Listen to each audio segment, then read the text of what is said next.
This podcast is proud to be part of the TalkSport Fan Network. TalkSport. Powered by fans. Danilo's free, and it goes to Gibbs-White. First time we've seen them attack them, and there's Francis! Well, that's what I wanted to see Robinson do. Taylor one, he scores! And the city ground goes ballistic! Here's Bob Williams. And he's through here! And in the end, Forrest will say it doesn't matter how you play as long as you win it. Yeah!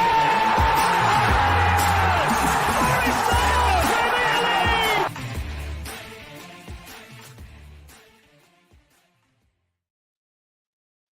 Hello and welcome to this edition of Red Side of the Trent, where we come to, I thought it feels like a lifetime, with a Nottingham Forest victory. Great stuff. And a result that means the Reds have taken a huge step towards Premier League survival for another season. Although, as we all know full well with Forest, it's never over until it's over. We have a full house here today with Reece, Adam and Lee. And yeah, let's dive right in, chaps. So, Lee, I'll start with you. So, the team. We went back to a 4-2-3-1. So Newcastle was dropped. Yates was reinstated in midfield. What did you think of that? Did you think it was a bit of a surprise to sort of deviate from the formation that worked so well against Man City? Or did you think that was sort of to be expected? Yeah, I thought it was expected, actually. I thought as much as it did work against Man City, I never thought for 1 minute that Nuno would go with three centre-halves against Sheffield United. I think it was a game that we had to kind of attack. And I just don't think it would have looked right if, I know we went behind anyway with 4-2-3-1, but I just don't think it would have looked right if he'd gone with three centre halves and we'd have struggled. I think it would have just been the sword that he'd have to die on. So yeah, I wasn't particularly surprised. I was quite pleased that we went back with a 4-2-3-1, and thankfully it paid off. I mean, I was a little bit surprised maybe that Yates came in. Like I said on Twitter yesterday, it was a game for me that we needed footballers and not fighters. That wasn't a dig at Yates as such, but I just felt that it wasn't the game for him. I just felt that maybe someone like Dominguez would have been a better option.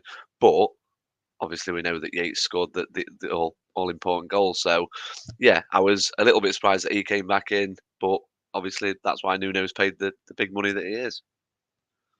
That's it. Yeah, it's a big decision to make, and thankfully it ended up okay in the end. Adam, I mean, it was a very great start for Forest. Obviously, Gibbs-White shrugged up a challenge, put a great ball in for Woods, but fortunately he did miss the target completely. I feel like had he actually hit the target there, he probably scores as well, which is rather annoying. And then that sort of let Sheffield United right in, and a very rash Montiel challenge, I think we'll say, gives the penalty away. I don't think there's any way of disguising that, really. I mean, I kind of feel a bit bad for him that he's sort of preempting a block there, but when you get it wrong like that, you get it very, very wrong. I mean, I'm not sure why he's in that position anyway, because he's like in Bolly's position. So that's like he's completely caught out of position in that sense. I mean, bizarre decision making from Montiel. It was extremely in his personality for that tackle in my eyes. We've all said that he's probably a bit of a hothead, and that really showed like some naivety, I'd say, something that Nico Williams has actually like cut out of a lot of his game this season, I'd say. But yeah, but then after that challenge and Montiel got a yellow card, I have to actually say in hindsight, he actually he stuck to his task and wasn't rash and actually didn't get caught out there. Whereas, and I think Sheffield United missed a trick really that target him, because I think they'd have benefited from that. But yeah, strange challenge, and not the ideal start at all for when you've watched Luton draw 1-1 on a Friday night as well. What did you make of obviously from the penalty? It was straight down the middle, fair enough. What did you make of Brereton, Diaz, and Robinson especially? Well, we've gave a lot of two fingers and abuse to Jack Robinson, so I'm not really surprised. Brereton, I'm surprised about, because he's obviously come through our system when he got released from Stoke or Man United. I can't remember which one before he comes to us. So I thought like the club that gave him his opportunity at such a young age and gave him a platform to be a professional footballer, and apparently someone who still actually attends Forest games, as I'm led to believe. I'm not sure if that's true or not, but yeah, I thought I'm surprised about that, but maybe emotions caught it up in it. But like, at the same time, I don't mind it. It's football, like it's part and parcel of the game. Yeah, what it is. I'm not really we're not going to lose any sleep over it because we ended up winning, so I'm not bothered. It makes it a lot easier, doesn't it? Reece, it didn't take Forest that long to respond, thankfully. There's a bit of we had a throw in. Obviously, Bolly sort of almost got caught in possession, but we won the throw, and then from there ended up with Murillo, who found Hudson-Odoi. And from an aesthetic point of view, that is one of the best goals we've scored this season, because that was the technique to do that is scandalously good from Hudson-Odoi.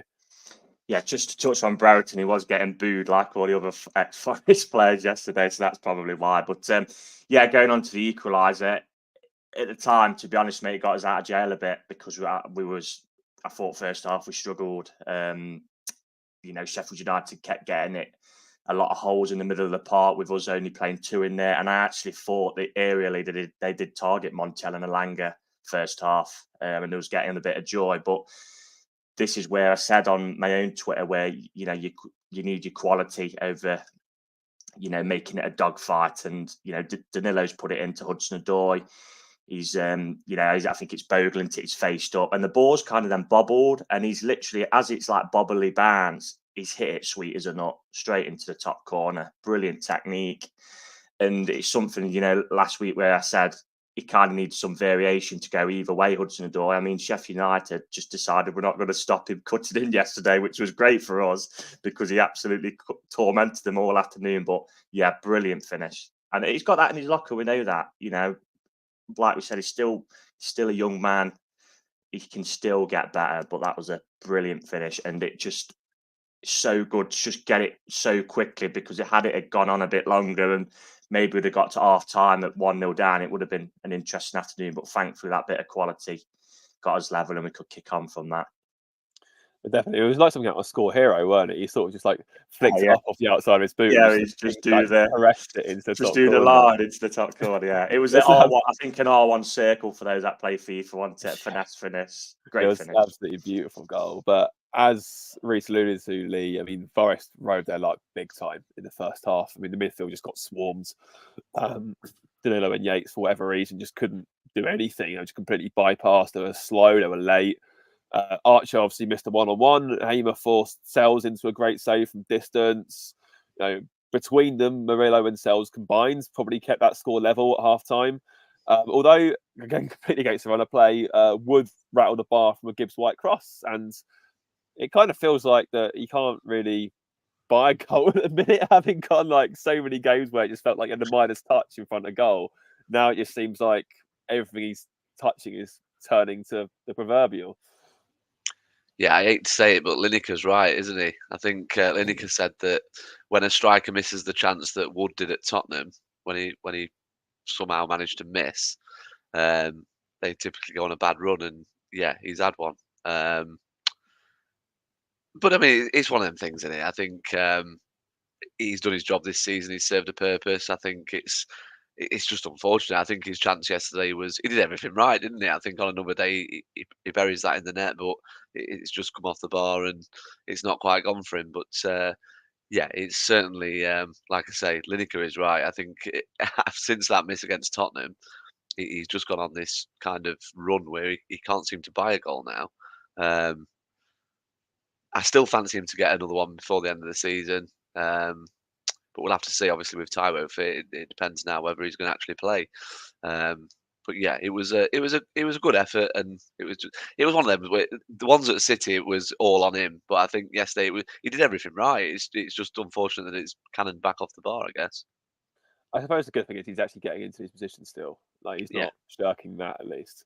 So hopefully, by law of averages, one of them will eventually nestle in the back of the net. But I suppose, what did you make of the first half as a whole? Obviously, after that, I mean, obviously, it just felt like, everything I feared in my prediction was going to come true because they were just coming forward at will pretty much, and we just seemed powerless to stop them. Yeah, I think I kind of said to Reece, I think it was one of those sort of games I thought where if we could score, and get back into the game, I fancied us to win. But I think if we'd gone in at half time 1-0, I genuinely think we probably would have lost the game because I just didn't see us. I didn't see us coming from behind with just 45 minutes to play. I think it was key to kind of park the penalty. Okay, they've scored, fine. Let's try and go in at half time level. That's the first goal that we've got to kind of achieve. But yeah, it was quite pleasing in that respect. 'Cause I think one thing that kind of rubbish, I think, since Nuno came in is that we've got no fight. I don't see that from this team. I think there's lots of players in that team, certainly the 11 that played yesterday, that have got some fight in them. And I don't want to sound too harsh on Sheffield United, but I think it was quite interesting that, with the likes of Yates and Gibbs White on the pitch, even Hudson-Odoi, he's getting the fans up for it and stuff like that. I just thought we'd have enough on the pitch to kind of come back, but I did think that, like I say, if we'd gone in behind at half time, I think it would have been a much tougher task. But yeah, I just never. It was weird. It's weird with supporting Forest going a goal behind.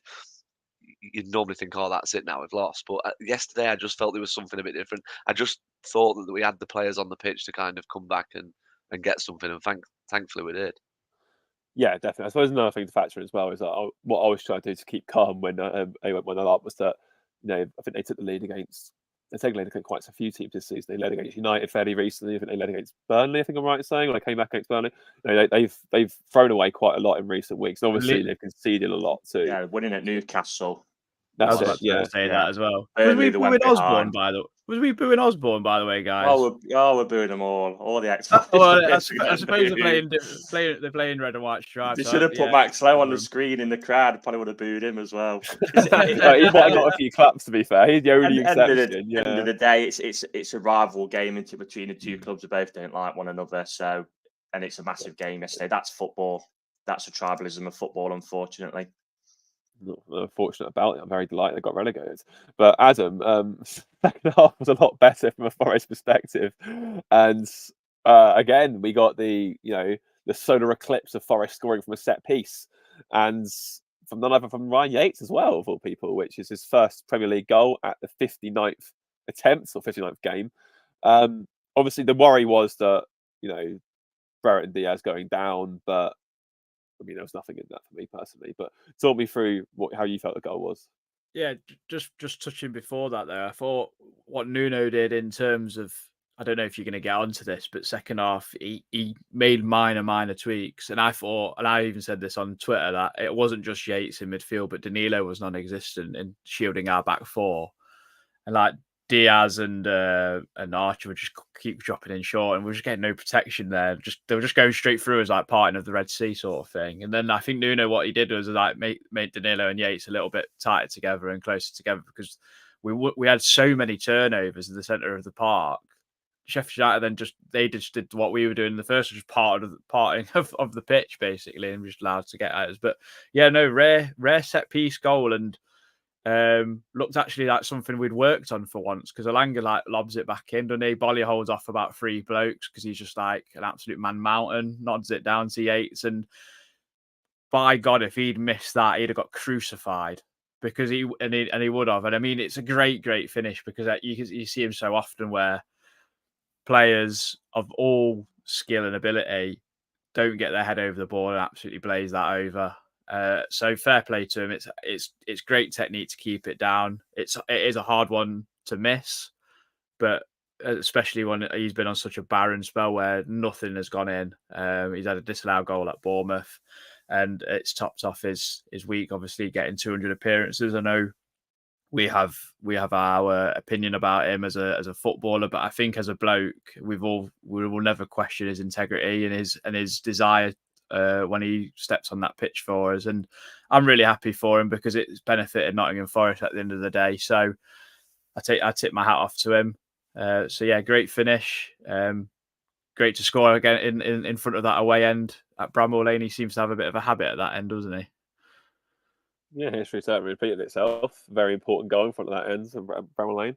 But no, it was just so pleasing. And obviously the Brereton Diaz thing was a joke for me, really. There was literally nothing in that. Like, I'm very glad. It was. I feel like I saw obviously Wilder crying about it at full time. It was like it has felt like that's a sort of decision that would have gone against us in previous weeks, where like, you know, there's absolutely nothing in that. Murillo just literally just gone like that pretty much, and he's just dropped to the floor. There's nothing in it. I was like, and part of me was thinking like, if you're not going to give Reina against us, you cannot give that as a foul. You just simply cannot give that. But it was just a good sequence. It was a good Gibbs White ball back in, Elanga, volley, Yates. It was just like consecutive touches. It was great. It was a well worked routine goal. It was like, oh, so you do work on set pieces. Something actually does happen at training grounds. You don't just turn up and hope for the best. It was delightful to see that. And Reece, it seemed got a lot better. I mean, we gave him a great warning sign. Hudson-Odoi cut in, left Bogle flat on his arse, and obviously rattled the outside of the post. And then about 10 minutes after that, same move, same goal, same move, different outcome. But yeah, talk me through that one. Yeah, like I said in the first comment, they just I don't know what they were working on this week in training Sheffield United, because that's Hudson-Odoi's trademark, into to cut inside, and decided we're not actually going to try and stop it. Like I said on the previous pod, where I thought Everton did that superbly. Yeah, I mean, he'd have been gutted he didn't score the first one. I mean, me and Lee were to the left of the goal, and when he whipped it, we was both expecting the net to bulge. I actually thought he'd put it wide until I'd seen the highlights. And then, the second time he made no mistake, did he? Again, another brilliant finish. It was a game of connections for us in terms of his finishing. Every finish had to be a brilliant connection to get it where it wanted to be, and they all was. And I think he was disappointed that Nuno brought him off. They had a bit of a prolonged holding of the hand when he'd come off, because I think he wanted his hat trick. There was one where me and Lee said Gibbs White should have shot, and he slipped in Hudson-Odoi, and it like bobbled about and that. But yeah, that I think that pretty much killed it. I mean, there was a mass exodus in their ends after that goal.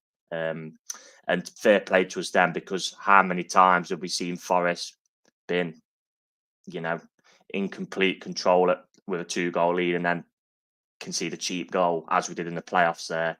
Thankfully, we didn't do that, and we pretty much saw the game out. Nuno tweeted, didn't he? Brought on Niakate, and yeah, that was game over, and just relief. I think it was a jubilant away end, but I think the overriding factor of that away end and the wider fan base yesterday would have just been relief. That would just got the job done.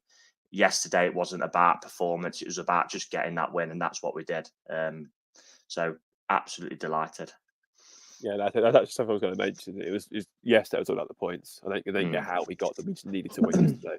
And as you said, like touched on Reece, I mean, we shut it down pretty well. I thought obviously Niakate came on, we got Dominguez came on. Great to see Taiwo come back on. That's a really big boost, and obviously where it's still not mathematically secure yet, that's having him for the final 2 games is going to be a massive plus for Nottingham Forest Football Club. Although there was one final incident, of course. Our former Red, Ahmed Hodzic, decided to try and forearm smash Dominguez, and rightfully got his second yellow for that. Although it just felt like no one really cared at that point. It was just like, oh, great, okay, that's happened. And the referee moved for full time shortly afterwards. Yeah, that was just petulance from him. His head fell off, to be honest. The big time, yeah. He tried wiping out Gibbs White for that Wood chance as well, and obviously missed. So it's obviously clear that he was just like, was that a straight red? Yeah. No, second yellow. I was going to say, like, maybe it was just trying to get the rest of the season off because I had enough. Probably, it was his foul on Ina as well for the free kick for the second goal. So cheers, Ahmed. I said this to Lee yesterday. It put to bed all the people who said, well, we shouldn't have let him go, should we? Because he just looked at his depth yesterday. I thought, I know he's playing in a dreadful team, but like I said, he was the third goal he let Hudson-Odoi cut inside, didn't he, to whip it in? So him and Bogle, yeah. I mean, Bogle, that was glorious. That seeing a Derby County academy boy just left sprawling in his wake. He was one who was celebrating the first goal in front of our fans as well. So yeah, enjoy the championship, Jaden. Yeah, I have got to touch on very briefly about Wilder's comments, just because they're so funny. I mean, one of them was, we had 17 opportunities at goal against a team that spent about 300 million. The gap between both football clubs on the pitch today in terms of the play was pretty small. I mean, the gap on the pitch was 3-1, Chris, and the gap next season is likely to be you in the championship, regardless of what happens to Forest. So I mean, Yeah, I'm so glad we did not hire him at a time, because this is just what he is. He's just nothing more than a passion merchant. He's a fraud. His tax has been exposed. His team's conceded 100 goals this season. Okay, fair enough. He wasn't there for the whole thing, but 100 goals in 36 games of football. Do you know how bad you have to? That's even worse than Derby in 07-08. Like, honestly, just call it a day, Chris. Like, his time's gone. Like, stunk out the Prem. He's going to think out the Championship next season if he's still there. It'll be sacked. It'll be kick up a fuss in the media, left, right, and centre. Like, he's just, football's passed him by. Accept it and move on. Like, yeah. I mean, on Chris Wilder as well. I think it's all right saying that comment, but you've got to look at who won the match yesterday. We've got Ryan Yates, who's an academy graduate, who cost us absolutely nothing, and Callum Hudson-Odoi, who cost 3 million. Didn't they pay about 10 million for Jaden Bogle? I mean, come on, Chris. At least use some common sense with that. I think. Yeah, I mean, he's exaggerating anyway, isn't he? 300 million. I mean, look at the starting 11 yesterday. It was nowhere near 300 million. That their starting 11, like you've just said, Christian, their starting 11 isn't in comparison to kind of what we put on the pitch yesterday. So, yeah, I mean, he's clutching at straws there, I think. yeah, their starting 11 came to 50 million yesterday. Ours came to 98. So obviously Yeah. nearly double the amount, but that's still, End of the day as well, whether they created 17 chances or not, the only chance they scored is from a penalty. exactly. It's not our yeah. fault they've missed 16 other chances. Which is probably one of the reasons He why may they have a already are. point on the basis of game with the chances. He's probably got a slight point, but they missed them, not us. They had plenty. Like you said, he had plenty of chances. They wasted them, especially first half. I think He the said one, the one caveat I'll give Wilder and Sheffield United is their academy, the academy lads that they've got did pretty well for them. I thought that Brooks and Arblaster were decent, but that Arblaster, I mean, if he carries on like he is, he'd not be there much longer, because he was their talisman yesterday. I thought he was excellent for him. So I'll give him their credit where that's due, at least. I mean, 19-year-old, and I mean, I think he's captained them already a few times, and I'll give him that at least. But to say that all over Twitter, Sheffield United fans were like, "Oh, let's get right behind them. Let's take the Scabs down with us." I mean, the ground was half empty. I mean, I bet you Greasy Chip bought it was crap. I bet it was absolutely rubbish. Like, It's crap song anyway. Crap anyway. Bramall Lane will take care of itself, though, remember? Yeah. They're not even the best team in their city anymore, and a team that is better than them, but just narrowly avoided relegation to League One. Like, honestly, would not be surprised if Wednesday finished above them in the Championship next season. They're going to be 2 points on the better than the off anyway. We've got a lot of out of contract players, as we said on the preview, isn't it? But that's for them to worry about, not us. What a complete waste of time they've been this season. But moving on. Oh, we forgot to mention, Christian. Did anyone like Danilo's little run? I mean, if he'd scored that would have been goal of the season. He had 2 step overs and then just got the ball caught under his feet. I was so disappointed, bless him. Devastated. But obviously, the stereo play elsewhere meant that it was imperative that Forest won yesterday, and thankfully we did. Obviously, Burnley, all the media were like hyping it up, saying this is it, the great escape. It's going to be better than West Brom in 2004, whatever it was. And Chris Sutton coming out and saying, "Oh, I've really fancied Burnley to stay up if they win turn. I think they will. This, that, and the other. Blah blah blah." They got absolutely smacked at home to Newcastle. They lost 4-1, and I mean, that's an epitome of their season. They've won 2 home games all year. And it's just so frustrating. This is what we've been signed to dealing with because of actions off the field. But it is what it is. The state of play elsewhere means that Forest obviously are now 4 points, so 5 points clear of Burnley. 5 points clear of Burnley, that's right. And 3 clear of Luton. But obviously after their respective results, but more importantly is what could happen this week. We were led to believe that we know about our points appeal last week. That hasn't happened, didn't happen. The tin hat theory conspiracist Matt Letitia and me believes that we'll probably get 0 back because we won, and the Premier League won a relegation battle to the final day. But just some permutations for you here. If Forest do get 2 points back, which is one of the rumours that's been mooted, obviously we'll go to 31, and Burnley will be relegated before they can kick a ball next week, and Luton would be 5 points behind with 2 games to play, which would mean that if they failed to beat West Ham at the London Stadium next Saturday, they would be relegated before we kick a ball against Chelsea. Obviously, if we get 1 point back, then if Luton lost, they'd be down. And if they drew, we need a point for survival, and Burnley would need, frankly, a miracle at that point. They'd be 6 points behind if we get a point back, and their goal difference is nearly 20 goals worse off than ours. So even in true Forest fashion, I don't think, that would be quite the ask. But I suppose from your perspective, chaps, I mean, feel free to think of a buzzer here, but in terms of a points sort of return, if you like, do you think there's any joy at all this week or any chance, or how are you feeling about that now? I think on the basis that we won yesterday, I don't feel we'll get anything back. I think that's why they've waited. I genuinely think they're making it up as they go along anyway. I'd be very surprised if we got anything now. I think if we'd lost yesterday, they might have given us 1 or 2 back. I'm not overly hopeful, but I'm not overly bothered now either. I just think Luton have got to win as many games in the next 7 days, well, the next 10 days or whatever it is, than they've won this year. So I mean, people. Why are people still whacking on about all these? Luton deserve to stay up. Luton do this. Luton do that. They've won twice all year. I mean, that's not a team that deserves to stay up. That's a team that is massively out of the depth. So I think, I just think we'll be fine now. And I think the Premier League will turn around and say, yeah, you're not having anything back. Which, to follow on from Lee's comments, it's very Matt Letizia theory, but it's mental, isn't it, that we're actually talking about this, that basically if Forest, because Forest have won yesterday, we're not going to give them any points back. It should, I'm hoping it should be like that, should it? Yeah, I'm hoping there is integrity and it's an independent appeal, which it is, and the result yesterday is irrelevant. If they've made a decision, then they've made a decision, whether or not.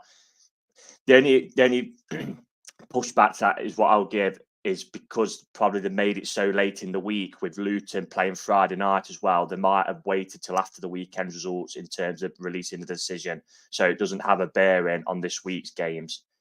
I watched the Luton game. I'm not sure if you guys did on Friday, but Luton couldn't beat an Everton team whose second half put in the most on the beach performance I've seen this season. Everton were dreadful. I mean, Sean Dyche brought Andre Gomez on, and he may as well packed his bags to Dubai with the running he did, and they still couldn't beat him. I mean, Rob Edwards' interview was interesting afterwards. I think, them sending Kaminsky up when they're still in it. I mean, I said a lot, to be honest, in the last minute to risk losing that game. I get the feeling he might, be expecting us to get something back, but I don't know. Like I said, in previous pods, anything back's a bonus. The annoying thing is, if we hadn't been deducted points, we'd be safe now.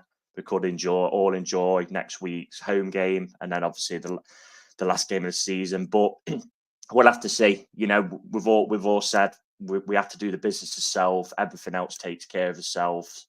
And the fact of the matter is, we've won the weekend. We've won. Luton haven't won the game where you probably look at their last few fixtures, the one you most expect to win. And Burnley have absolutely stunk it out to Newcastle when, like you said, Christian, Burnley's going to do this, Burnley's going to do that. Well, just because Burnley's beating an awful Sheffield United team and got a point at an awful Man United team doesn't make them a good side as well. Yesterday they've come up against a decent side and they've been absolutely hammered. So, yeah, that's pretty much them done. Obviously, if we was to get 1 point back, that'd be pretty much them done midweek for good. But we'll see. We'll see. And again, like you said, Christian, with us being a late kick-off next week, if Luton was to lose, they'd then need a massive swing, wouldn't they? Even if we was to lose against Chelsea. So, it's put us. I'd say it's put us 1 foot in the Premier League next season, but it's not done yet, and we've got to keep going until, especially with Forest, it's mathematically sure that we're in this league next season. Well, something I was going to add is that the last time with the points deduction, they left it late, didn't they? When we was going to play Luton, they did it. Did they do it afterwards? I can't remember now. Someone might correct me if I'm wrong. So I can kind of see it from that perspective. It's a strange one because if they give us them back and then obviously Burnley get announced relegated, I can almost see Vincent Kompany out in a press conference saying it's unfair. And well, without the deduction, we're above you anyway, and with it, we're still above you. So like that, I can see that happening as well, and being a lot of sour grapes. Unfortunately, I mean, it's really rich that Luton fans kicked off because I can't remember who was refereeing on Friday night, but they've got a corner to swing in, and they've already played 2 minutes extra, and the referees decided to blow the whistle. I mean, I think I saw a comment like, "Oh, what game of football does a referee blow a whistle when there's a corner?" So it happens loads of times. I've seen it so many times, and you complain all the time, but it is what it is. Like, yeah, I completely by understand where that you're coming from. logic, Yeah. you know, what happens if they got another corner? Do we just play on until the ball's completely dead? It's just a ludicrous, and see their fans smashing a tunnel and that. I feel a bit embarrassed. Well, imagine if Kaminsky come up and Everton went and gone and scored down the other end, and they're going, "Oh, the referee played 2 minutes over." Do you know what I mean? Like, it would have been so many like things to go by. But I did want to say, like, and I think I said this on Twitter as well, like, with the deduction, it's completely smokescreen what I think Nuno's been brought in to do. Inevitably, hopefully, fingers crossed, without us doing a Forest, he's actually done his job in terms of keeping us up. We look way better going forward. The stats prove itself in the week. I think the account on Twitter, the other 14, put up how our XG in defence this season is actually the top, I think, out of the other 14, and it's like 5th in the league. For XG, I think we should have conceded only like 48 goals this season. I know we've conceded like 63, but as Christian has said all season, we had a points deduction in goal for a quarter of it or half of it or whatever, and we can't defend set pieces. So for me, the numbers point towards progression in some respects. There's still a lot of work to do in the summer. So I will be interested to see if we do keep him and what direction we go in terms of our summer transfer business, because it's going to be hard to keep at least one, if not two, of our best players. I mean, I'm sure we'll get onto player performances about Murillo, but I'm so glad that song's got going, by the way. It was in my head all day yesterday. I was just like whistling Salt and Pepper around the casino. Well, thankfully, going to England, they sing it for John Stones at England. That's where it's come from. It's to England as well. So yeah, it was I'm glad Forest fans are now getting on board with popular songs, and even if other fans sing them from other clubs, that we're going, well, what does it matter? It really doesn't. Maybe it's 2 games before end of the season. Before he leaves, and he's pictured in a Real Madrid shirt. The main worry, yeah. But no, it's just. I actually agree. I think we're so close. I think Forest, we're so close. I think the underlying numbers since Nuno's come in have rocketed. There's no denying that. Obviously, the unfortunate thing is it hasn't necessarily shown the pitch. I've said to you before, like, there have been so many games this season with Forest where we deserve to get something from a game and we haven't. So therefore, it was quite nice yesterday to see us underperform, especially for the first half, and still leave with 3 points. I mean, fair enough, that might be a testament to how bad Sheffield United are, but I don't really care about that. We deserve that. For the last few weeks, we've been long due a win for how we've played. We deserved something last week against the champions. Like, we should have got a draw last week at the very least with the chances we made in that game. So, and obviously, the way we conceded as well, again, from a set piece with 10 players on the pitch, I mean, there's that lack of awareness, just throw our body on to deal with the set piece and deal with the consequences afterwards.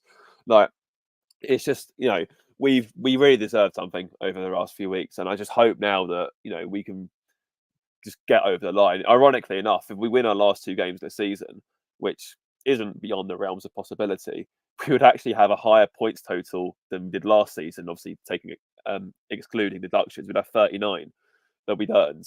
Obviously, 35 in total, if that's what we get. But there is some progress there. It's just, I just hope that we're still in the Premier League to see it for next season, because I don't think we're really, really close to, cracking that nut and becoming a more established side. But we will soon see. Anyway, we'll move on to Slept on It thoughts now. Red side of the Trent. Slept on it thoughts.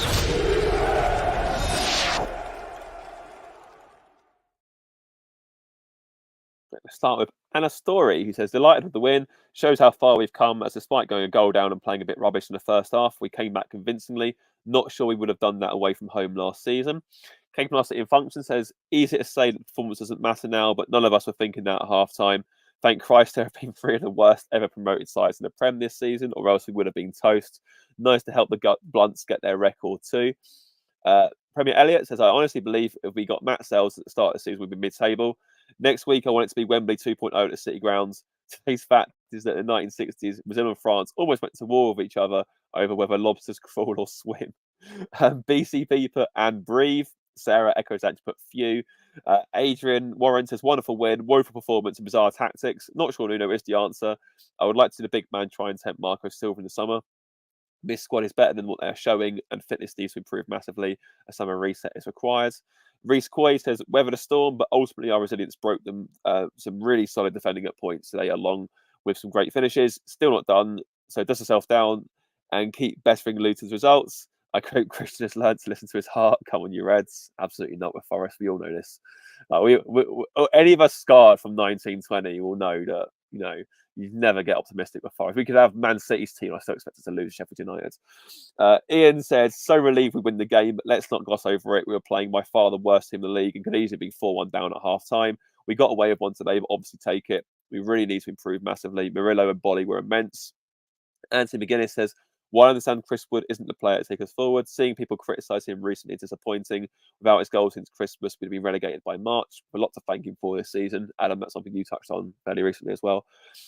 Carl Booth says, first half we were poor, outnumbered all over the pitch, 1-1 flattered us. Second half, our quality shone through. Sels undoubtedly man of the match. Him and Hudson-Odoi, absolute bargains in the season. If everything goes well next week, we could be safe before kicking a ball. Forest fan family says, woken up relieved. Yes, it was frustrating first half, but I'd take that 100 times over all the brilliant performances this season that delivered 0 points. Lucky to be in the away end yesterday. We had a blast. If we're mathematically safe for kickoff on Saturday, it's party time. And Mark Baker says, the result is all that matters. Last but no means least was Grant Fellows. Says, first half was painful, lucky not to be behind. Second half a lot better. Main thing is getting the results. Which absolutely was. Thank you all for your slept on it thoughts. Much appreciated as ever. And we're now going to move on to some player performances. And Lee, I'm going to give you someone I feel we've probably given you quite a fair bit, but never mind. Callum Hudson-Odoi. £3 million, by the way, for Callum Hudson-Odoi. I'll let you take away his performance. Yeah, fantastic. I actually said to, I don't know if Reece can remember, I actually said to Reece yesterday, I hope I get Hudson-Odoi on the player performances. So thanks for that. Amazing, outstanding. I think just to reiterate everything I've said on Twitter all season, our recruitment bashing is very lazy, and I think people forget things like Callum Hudson-Odoi. £3 million. I mean, like I've already said, how many players have Sheffield United signed for more than 3 million? Why weren't they in the race for him? I know that Cooper was a big factor in him coming to Forest. But yeah, what a player! He's very quickly becoming my favourite Forest player. I think he works hard. He was getting the fans up for it, and like I say, this lack of fight. He's one player who does want to fight. He wants Forest to succeed. Yeah, he was just outstanding yesterday. I think very few players in our team, if anyone, are capable of just, scoring those goals that he did. He's just such a good player. £3 million. If it didn't work out, we'd be saying, well, it's only 3 million, but it has worked out. And people keep banging on about this Brighton model. That is the Brighton model. Selling Johnson 50 million, signing Callum Hudson-Odoi for 3 million. It's unbelievably good business. These people that constantly want to bash Marinakis and the recruitment team, just stop and have a think about things. That is unbelievable business, whichever way you look at it. And long may it continue at Forest. I always think the key with Hudson-Odoi is every time he gets tackled, you always fear the worst because of his injury record. But right now, he's playing every week. He's looking better for it. He looks fit. He looks confident. He looks like he's going to score every time he gets the ball. I can't speak highly enough of him. Like I say, he's quickly become my favourite player. And like I say, he's one of them players. It's a strange one because I think if we were in a situation where we were going to get relegated, I think we probably would have kept Hudson-Odoi because I think a lot of clubs would have been put off by the concept of his injury record. But we've got him. Long may it continue. And I think next season, with a full pre-season with us, he could seriously be. He could be that player that Chelsea had when everyone was saying, "Oh, he's going to go to Bayern. He's going to go to Dortmund for God knows how many millions."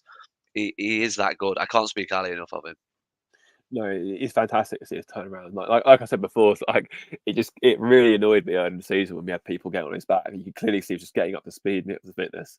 And it was just like, he's the guy's a dud, blah blah blah blah blah. And now look at him, he's just a superb footballer. I was lucky enough, obviously regular pod listeners will remember Dave, who does our Chelsea fan previews. I was lucky enough he had a spare ticket on Wednesday, so I went up with him for the Spurs game, and yeah, I asked him, sort of said, like, you know, in regards, obviously, you've signed Mudryk for a deal up to £88.5 million. It's like £88.5 million for Mudryk. And I was like, you know, is he really any better than Hudson-Odoi? He went, no. Like, he said, all things considered, that's another Clear Lake, you know, masterclass. And it's just like, I genuinely believe, like, you know, Chelsea, I know obviously we're saying Chelsea aren't the Chelsea of old, of course, but they've shown it at times this season. They would have probably been better off just keeping him and not buying Mudryk. Like, it's testament to his ability and testament to how good he is as a footballer. I'm so happy he's at Forest. And like you said, Lee, with a full pre-season next season, like, it'll be a case of, you know, this time next year, if we stay up, we'll be saying, can we keep him? Because, like, if he kicks on like he has done, he's fully fit from the get-go, there's no reason why he can't get 10 goals or, you know, improve his assist tally. And then suddenly we are looking at, you know, a massive asset for the football club. So, you know, it's all positive, and it's just such a good. I'm so happy it's working out, that signing. But Adam, I'm going to give you another signing that's worked out from the basement bin, if you like. Matt Sels, £5 million. Matt Sels, who, like I touched upon earlier, if we had him in goal from the start of the season, we'd all have cigars on now. We'd all be on Costello mid-table beach. Yeah, I mean, pulled off some cracking saves yesterday. I mean, he did give one away, didn't he, with one piece of poor distribution, but made up for it from the save from, I think it was from Brereton, wasn't it, down low to his right and pushed it out.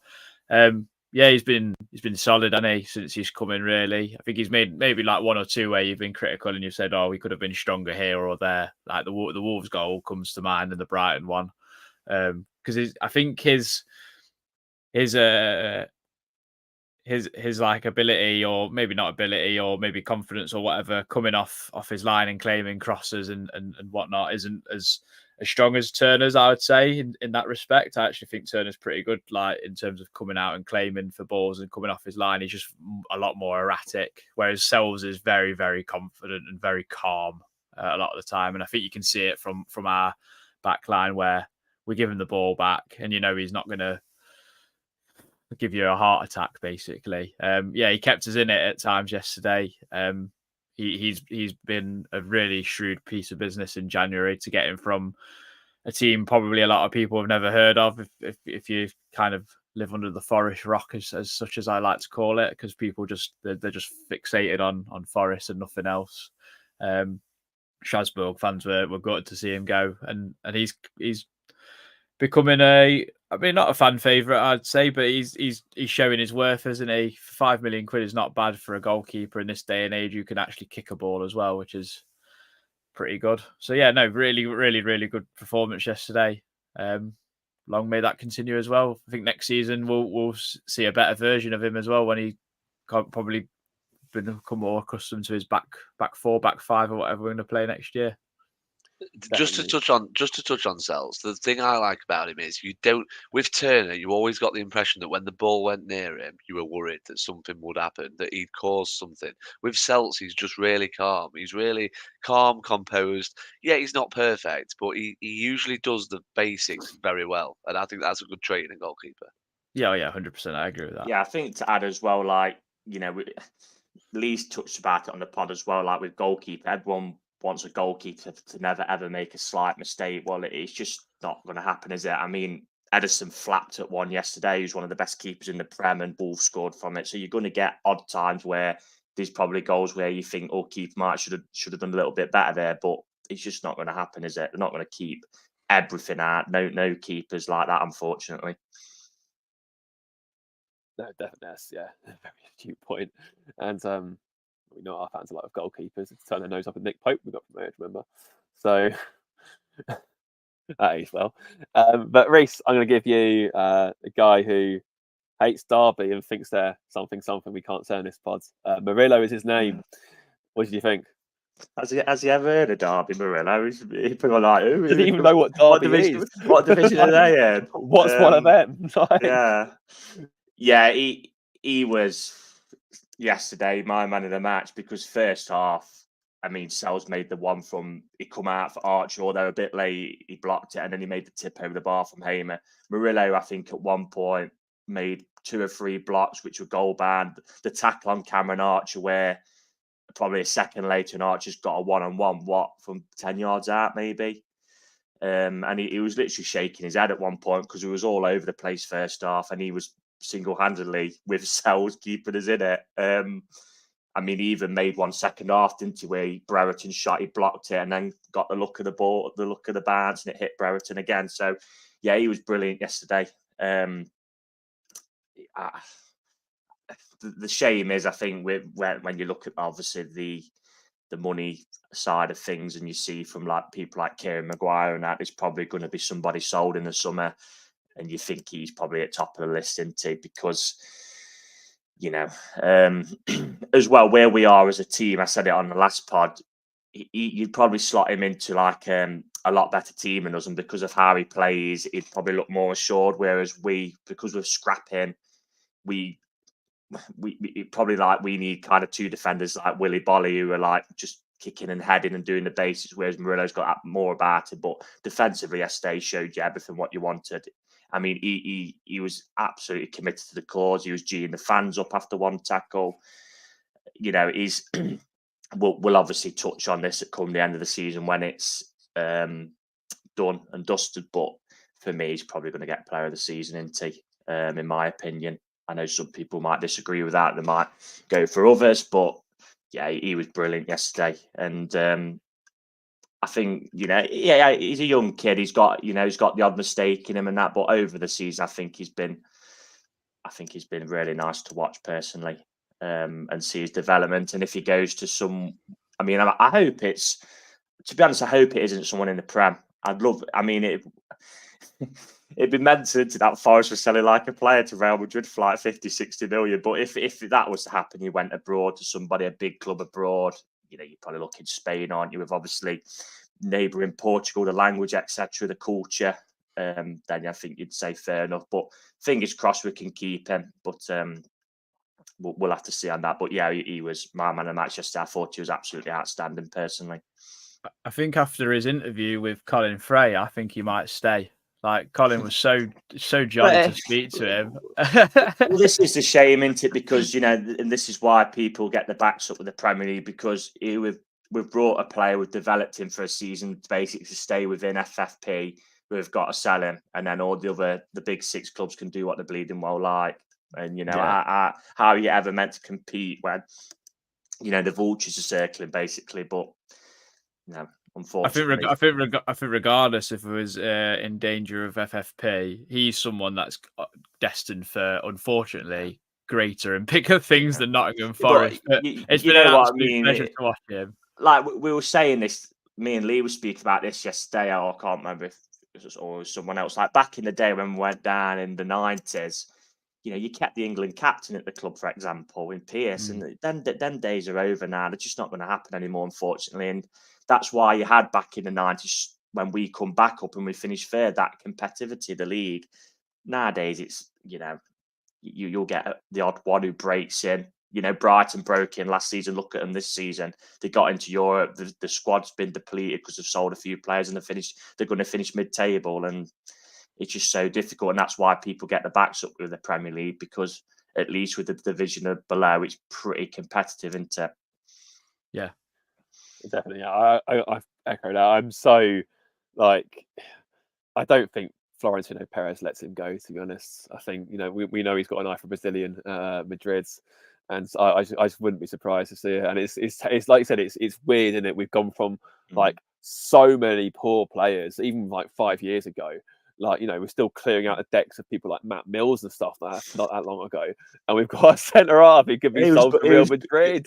It was good under the doggy, Matt Mills was. Yeah, great. What about, apart from bottling it in front of the rest of the fans? Yeah. Like, no, it's just, I think just enjoy these last two games we've got of him, because I think they will be the last two games we see him in the Forest shirt. And that's a real shame. But, like, it's like the bloody bird in Shawshank Redemption, isn't it? You can't cage something that beautiful. You've got to let it sort of go out. And like Lee said earlier, this is for clubs like us, and this is why Brighton have built their success. I mean, we'd all absolutely crave for a season in Europe, especially with the trips what Brighton got. You know, you buy, what would it be by Murillo for? Probably £10 million. 11 million we got him for. Yeah.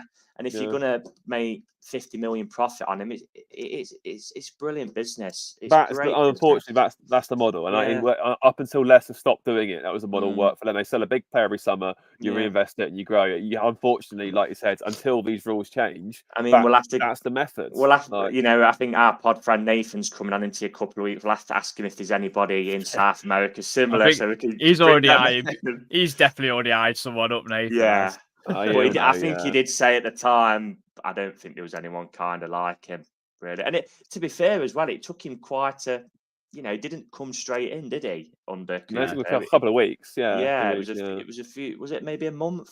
He didn't. Something like that, I think yeah. it was a Something while like before he played. So that was his 30th Yeah. game in a row yesterday, by the way, which is Yeah. ridiculous. So Again, it's we'll have to see it's where the it's lazy notion with the whole recruitment thing, isn't it? It's like we've said before.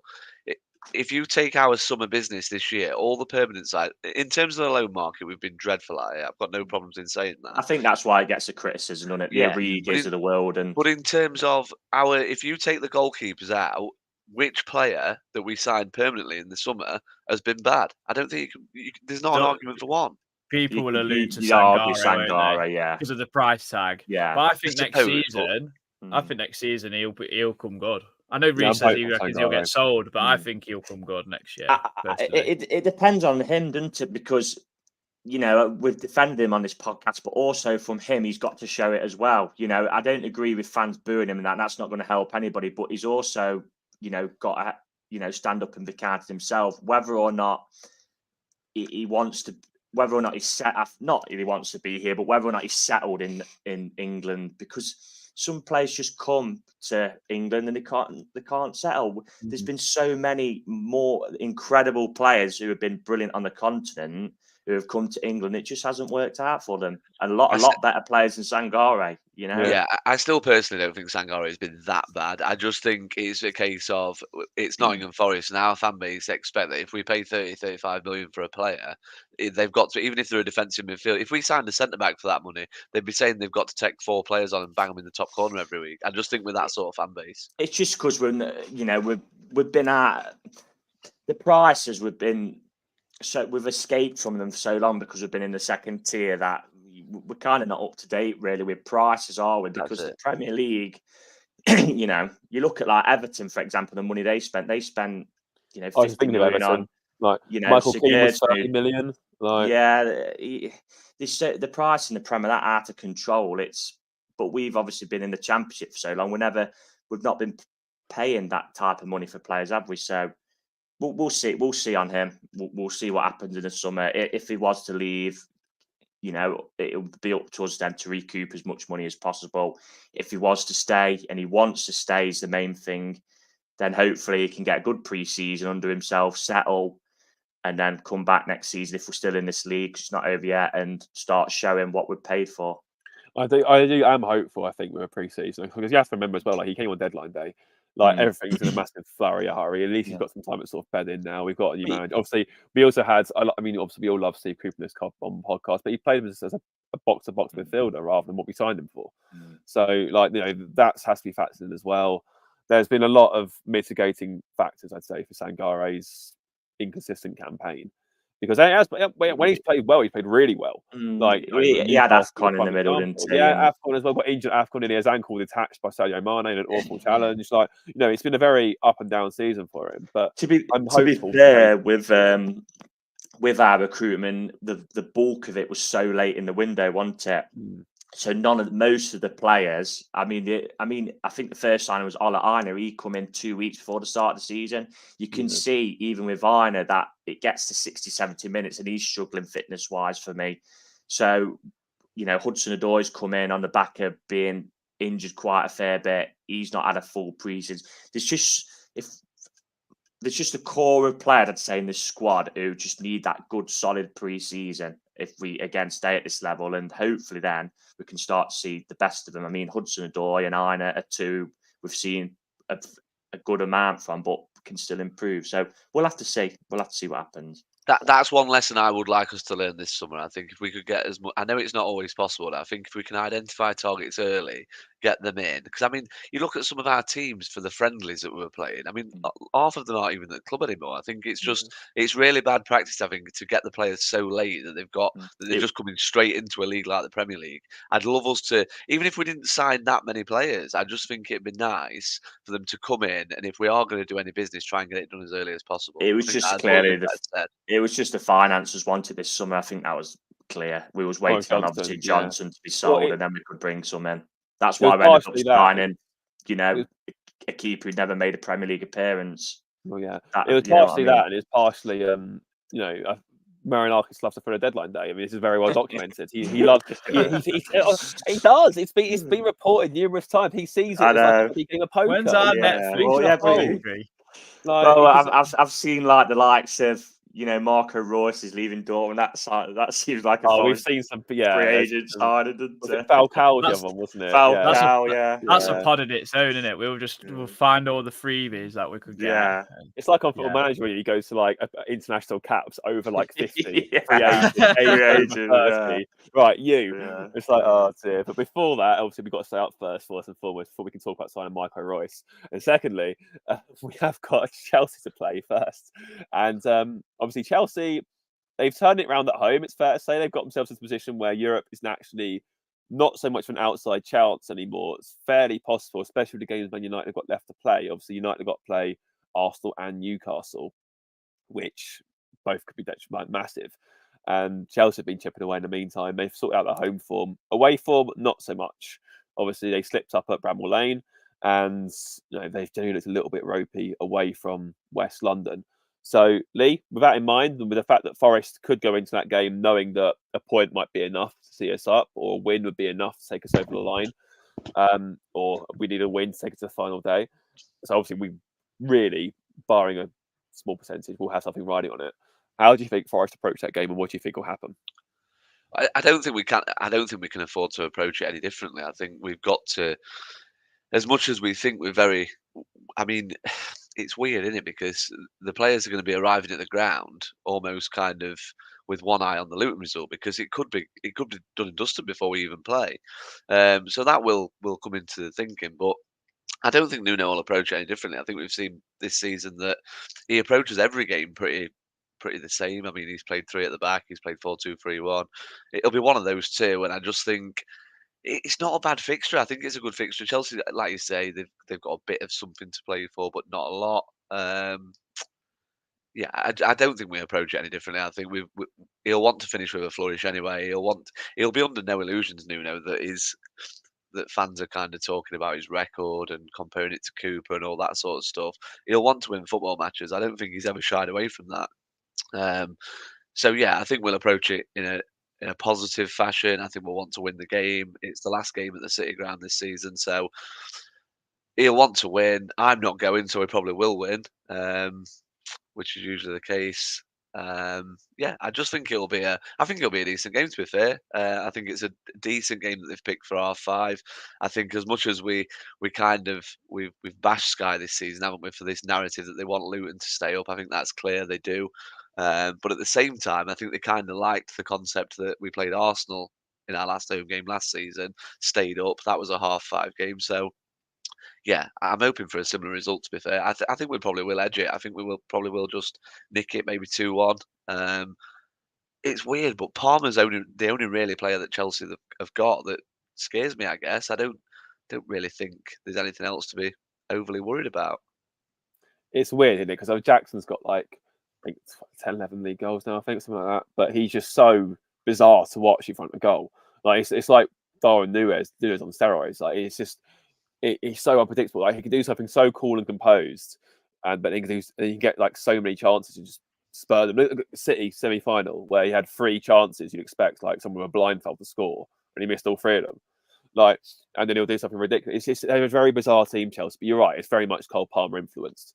Adam, what about you?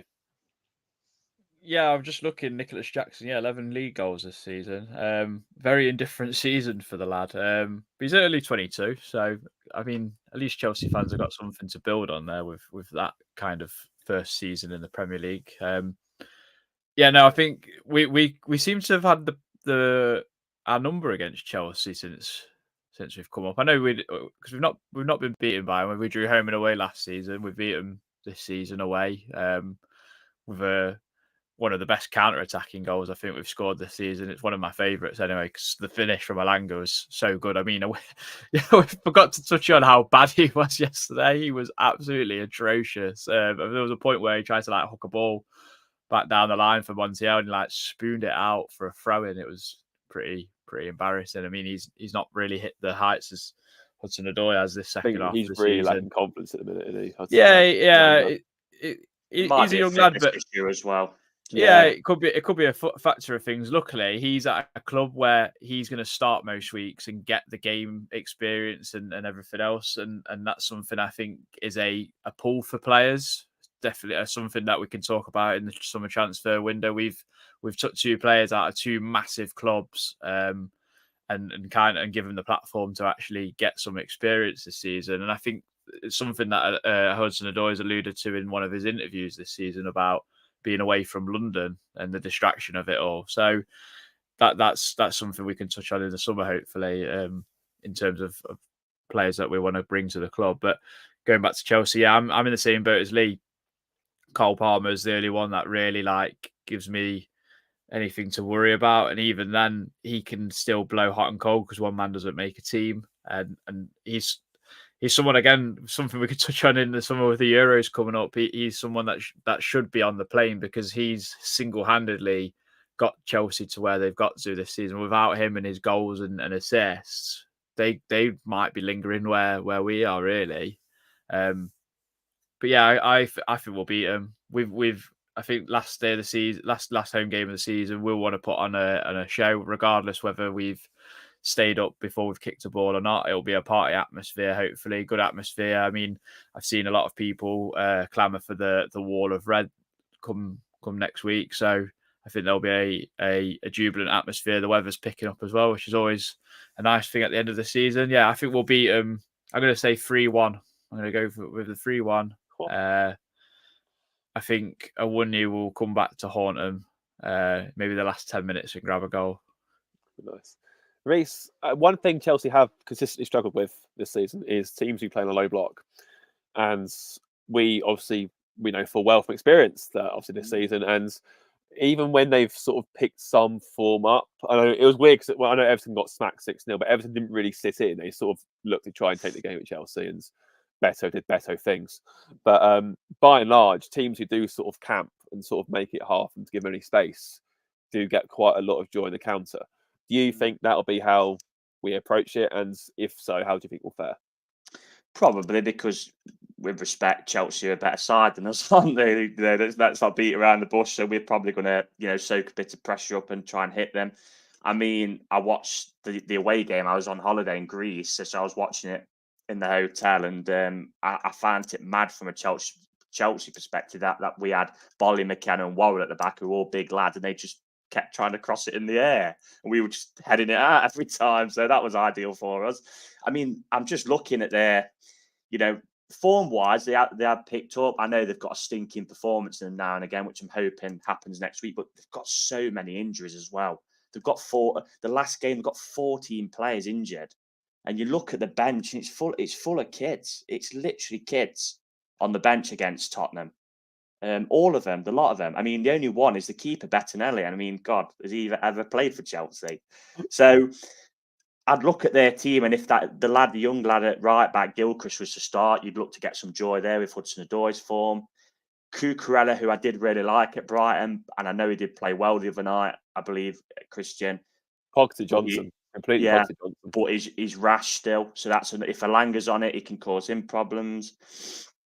The hope is for me that really, I do think, looking at the fixtures next week, I think Burnley will get beat by Tottenham, and I also think West Ham will beat Luton. I think it's David Moyes' last home game for West Ham. Clearly, I think they'll want to probably send him out on a high for whatever West Ham fans want to say about Moyes. He's done a good job at that club. He's won him a trophy. He's got him into Europe consistently, kept him up in his first spell. And then goal difference wise, then even without any points back, we'd be pretty much there. But I think I think on that basis, probably it will be a draw. I'm hoping we get a couple of points back. The other two lose and are relegated, and I can enjoy, us, and on a sunny day, breaking my Trent Nav virginity because I've never been before, and seeing us, shake hands on a 1-1 draw. And nice to see Cole Palmer in the flesh for the first time, because just to touch on him, if we had a more attacking manager for England, he'd probably be starting, never mind being on the plane, but that's another discussion. So I'm going to go for a 1-1. I mean, I think we'll be okay in our, if my predictions are correct with the others, but we'll see. It's not over till it's over with Forest. I'm not going to count my chickens, but it'd just be lovely. Wanted to go into that game thinking we're safe. We can all enjoy a nice sunny day. We can have a bit of a party, and then we can, enjoy the summer, watch the Euros for those who like the international football like myself, because I can't wait for that. And then, we'll move on to next season. But kind of draw a line through this season, I think it would be best to say. But 1-1 for me. I'm reeling there the fact that you think it's going to be sunny. Oh, is it not meant to give it that sunny? It's England. It's never sunny. Oh, I mean, last season I didn't want to at the Arsenal game, but it looked sunny on the on the telly. So, I must say, just a touch as well, because me and Lee, stood together yesterday in a very cramped area where literally everyone in our block was people who we knew, weirdly, which was like it'd been set. It was weird seeing the picture. It's like, hang on, that's Tom. That's like, that's all sort of like grouped in one place. Lee, that picture of you is too much celebrating. I'm just looking so serious as well. That was Lee being giddy at the thought of, as he kept saying to me in my ear, "Oh, I hope we get the 100th goal past him. I hope we get the 100th goal past him." I was very giddy at that. I really wanted us to be the team that scored the 100th goal past him. I was like, I don't care about that as long as we win, which obviously we did. Thankfully, we did both. Yeah. So, and we've got 100 people watching. Just as a tribute to Sheffield United.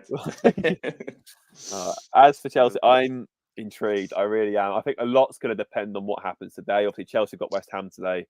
I think I agree with what you said, Reece. Regardless of what happens today, I think West Ham want to send Moyes off happy next week, and whether they've still got an outside chance of Europe or not. Chelsea, I think if Chelsea win next week, that could play into our hands. Sorry, win tomorrow could play into our hands. I think they'll go, right, okay, we need to go for it. We'll go, okay, fine, we'll just counter and bang, and hope for the best. I'm not sure we'll win, because I can just see Cole Palmer terrorising our back line. But I do think, I'm not sure we'll lose either. So I'm going to play it safe for a 1-1 draw, which could be enough in its own right. And I think if we're celebrating or passing even because we've secured another season Premier League, then happy days. But fingers and toes crossed that is the case. Fingers and toes crossed before we go into the game, we're safe anyway. And it's just playing time from the start. And then Forest can put on a bit of a show for us. But we will soon see. But the important thing is that we won yesterday. We really needed to win yesterday. We did. And other results mostly went our way. So it's still very much in our hands. We've got pretty much fingernails on top of the mountain now, I'd say, in terms of Premier League survival. Let's hope that next week we can get a full hand on there. But obviously we'll be there we'll come back to you next week with a Chelsea review. I don't know about preview just yet, but keep your eyes out peeled for that. But until then, come on, you Reds.